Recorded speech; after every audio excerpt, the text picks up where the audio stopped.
For years, this helicopter served the British Navy, but now it's flying new colours. One of two Sea Kings the UK has given Ukraine. An iconic British aircraft, here to fetch and carry, to rescue and reconnoitre. We joined the crew on patrol in the skies of southern Ukraine. This aircraft is not new. It can't fire any missiles, but it can play a key role moving troops and kit to where they need to be on the battlefield. It does it with some style.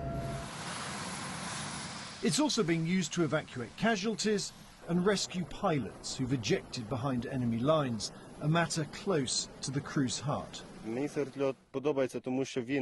I like this helicopter because it's incredibly good for flying. It's one of the best for combat operations, whether transporting equipment or carrying out search and rescue. It's easy to fly even in difficult conditions. These pictures are from the second helicopter Britain's given, and its pilots were not even born when it first saw combat in another conflict that began with an illegal invasion. For this aircraft is more than 40 years old and looked like this in the Falklands in 1982. Just one of many Sea Kings used by British forces to retake the islands in the South Atlantic from invading Argentine troops.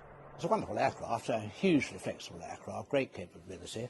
You can do almost anything with it. The man who flew this helicopter in the Falklands said it played an historic role, taking the British general to Port Stanley to accept the Argentine surrender.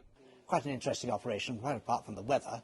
The ceasefire hadn't been signed up to this stage, and so the aircraft was flying into Stanley, competing not with just the weather, but also some still rather unfriendly Argentines around.